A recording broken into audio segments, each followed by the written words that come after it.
Hello, everyone. My name is Keith Mularski, and I am here to tell you some war stories of my time when I worked at the FBI. So one of the things that we're going to talk about today is Game Over Zeus.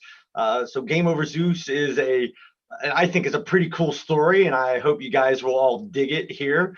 That really kind of shows a great law enforcement effort and great collaboration with private industry as well. So, when I think about Zeus, it is really the beginning of organized crime as we know it really on the internet. So as we walk through this story here, you'll see a lot of the things that we're seeing right now in the environment with ransomware all kind of started with the Game Over Zeus group many, many years ago. So I got some slides here. We'll kind of walk through as we tell the story. So Zeus is, in my opinion, it's probably the biggest piece of malware that's ever been invented. Just because it was just so widely spread. It had so many different functions, and it really kind of started at the beginning, of these cybercrime groups on the internet.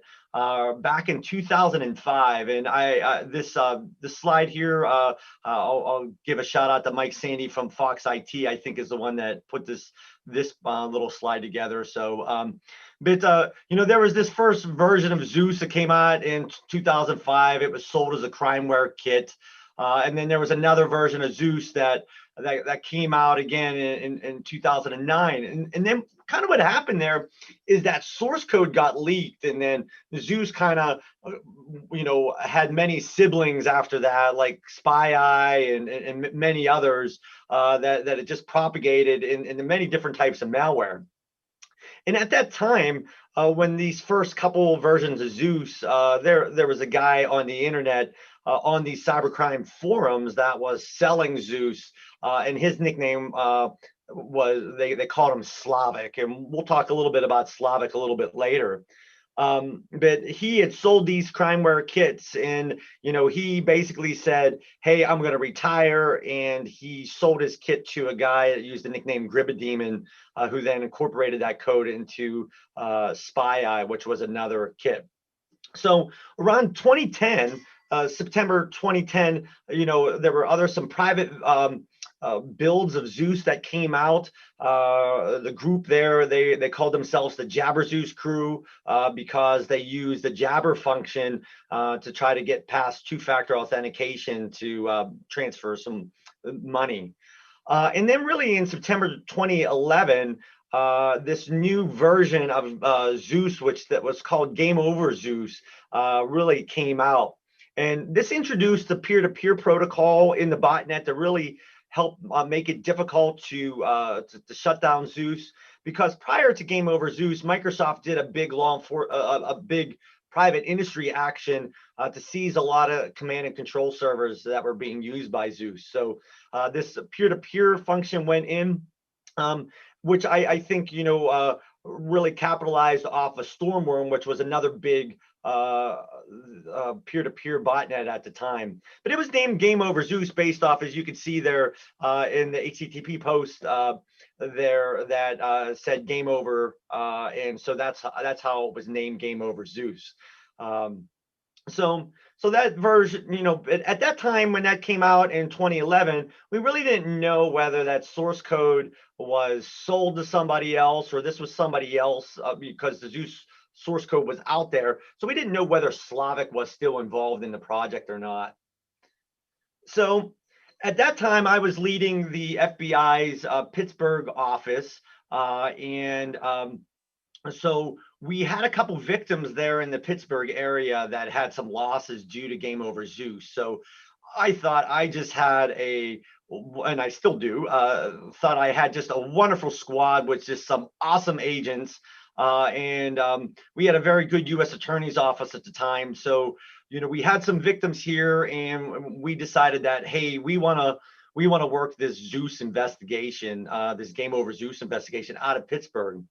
We worked with our Omaha office that had a case against the Jabber Zeus crew, and they collected a lot of information on that crew that we were looking where were there overlaps between the Jabber Zeus crew and this GameOver Zeus crew here as well.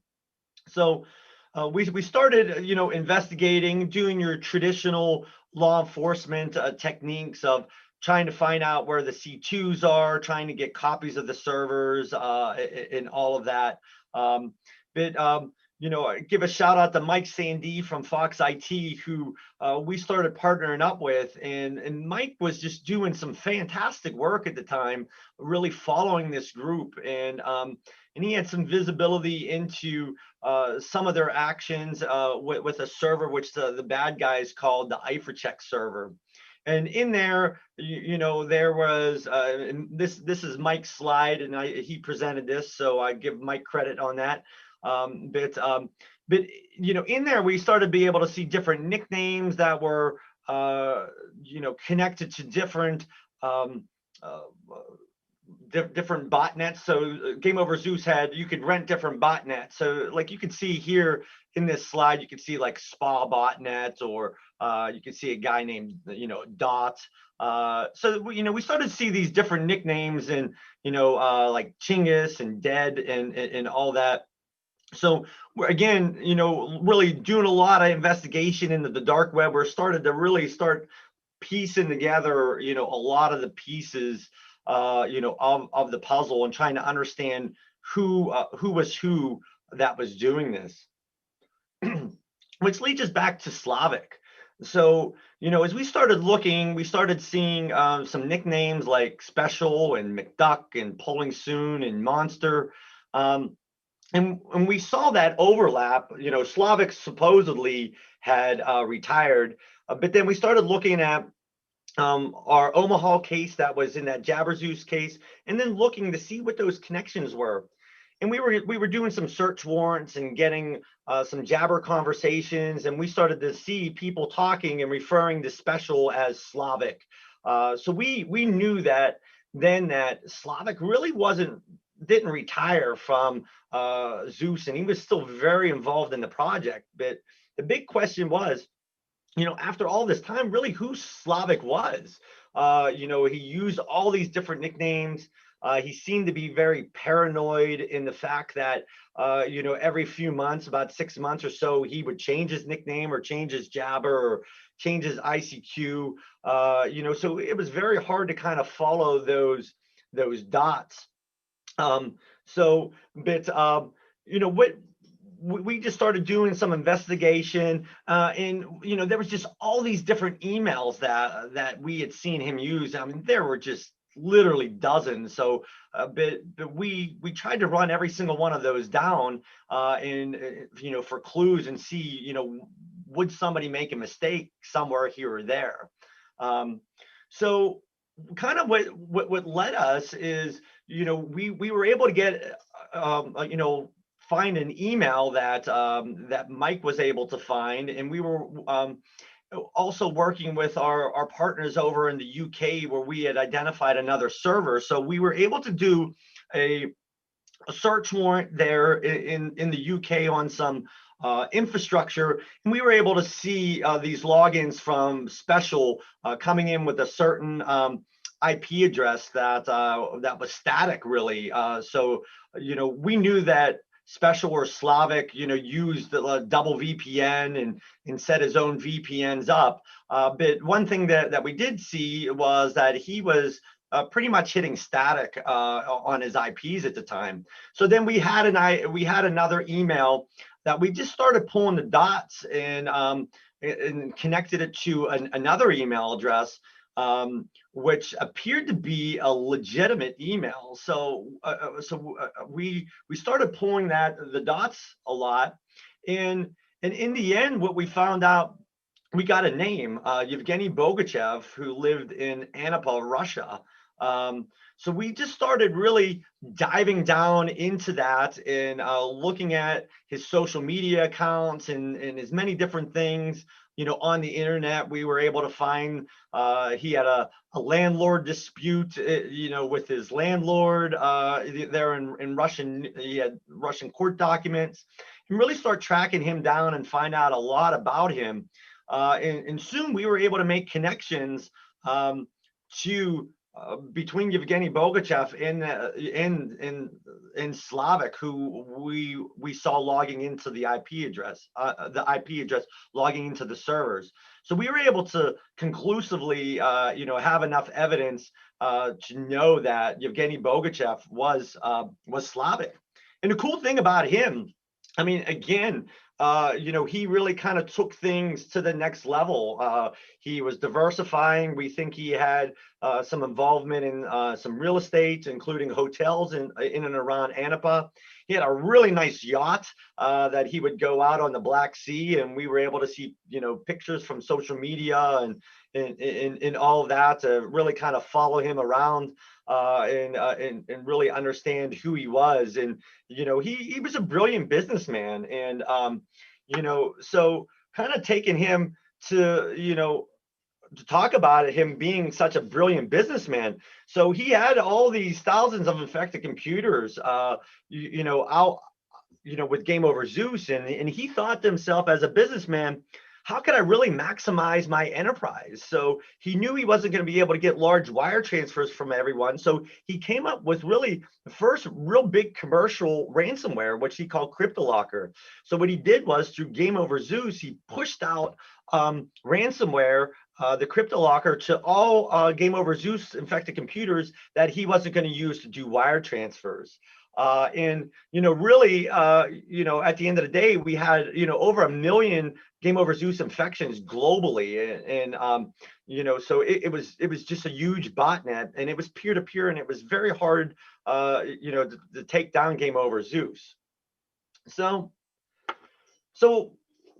we had to come up with a plan. Okay, we kind of knew who the bad guy was behind all this, but we needed to come up with a plan. How are we going to really impact and do a disruption? Because in law enforcement, what we want to do is we want to take out the criminal, and we want to eliminate, the whole enterprise. So we partnered up with just some really smart people, like Brett Stone Gross and Tillman Warner, that came up with just a great idea on how they could poison the GameOver Zeus botnet and how we could disrupt it. So we worked with them to really come up with a three-pronged approach to kind of go after this botnet and disrupt it. So it had all kinds of different what the word I want to say is all these layers to make it hard to shut it down, with the peers and the proxy nodes and all that. So in a domain generated algorithm. So what we needed to do was come up with really a plan to attack it. So we wanted to look at it from a criminal standpoint, to go after subjects that we knew were involved in the operation, charged Slavic. We wanted to take down the botnet. So we needed to do it civilly and also technically. So we needed really a lot of help from private industry to be able to do this, to be able to loan ISPs to loan us, so to speak, with a court order, IPs for 6 months, and different IP addresses to use for sinkholes. And then we also had to get remediation out after the fact.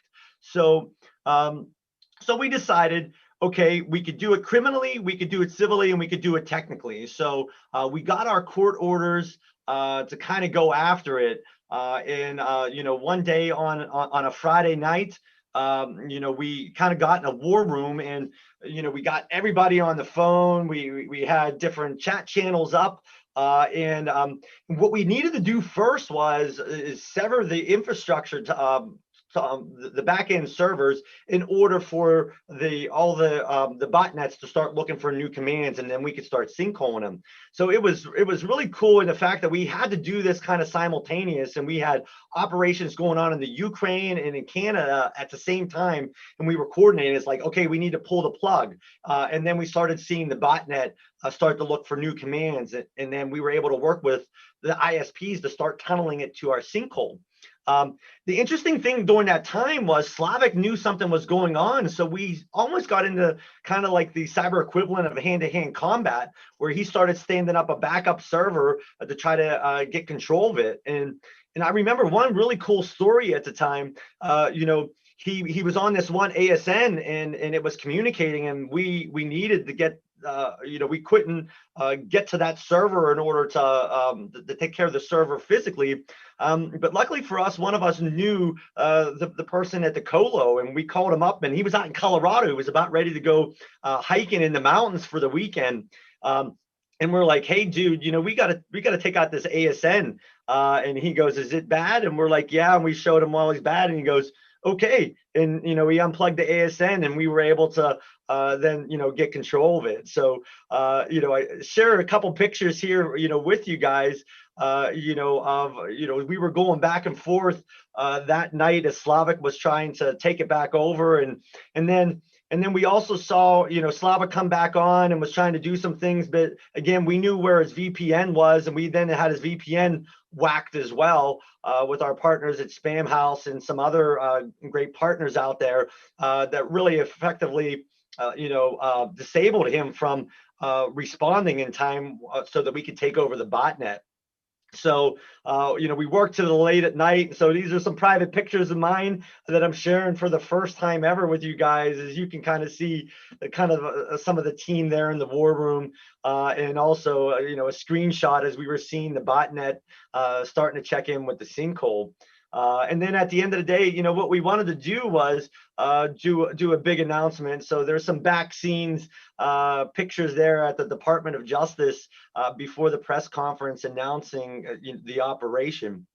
So over that, we were able to take over the botnet. We were able to do some arrests, and GameOver Zeus was effectively dismantled for good. But our job didn't stop there, because again, Bogachev was still out there, and we got a wanted poster out. But one of the things that we really wanted to do was kind of change the scope and elevate him to organized crime. So cyber criminals were always looked at these, hackers in the basement trying to hack into something, but really Bogachev was really the first of the organized crime group. And and we wanted that to reflect. So when you think of some of the people that were involved in his projects, like you think of Maxim Yakubits, who ran Drydex and Wastelocker and BitPaymer, who used the nickname Aqua, who actually has been sanctioned by Treasury now as well. But he was a partner with Bogachev, including also the guys that are were running the Deriza botnets and trick bots, and now that are doing Ryuk and things. So really Bogachev was really that original godfather that when you see a lot of these cyber criminal groups that are out there with ransomware groups now that are affecting us, they were all part of that organized crime group with Bogachev way back in the day. So he was really the original godfather, so to speak, of these massive organized crime groups. And so we wanted that to reflect that. So we worked with the State Department to get a reward out, which was a $3 million reward, which is still out there. And he became the first cyber criminal to actually be recognized as part of the State Department's transnational organized crime rewards. In addition to that, we then worked with Treasury to get OFAC violations and sanctions against Bogachev as well, to really make him that first cyber criminal that really elevated to that level. But this case was just so cool, and just in my opinion, with the cooperation of all the law enforcement across the globe, like in the Ukraine and Germany and Canada and in the UK, as well as all the private industry that participated in this. And so it was a lot of fun for me, and I hope it was a lot of fun for you guys listening to the stories. So with that, thanks for the opportunity to come and speak here at FraudCon. Enjoy the rest of the sessions, and hopefully the other war stories today. Thank you very much.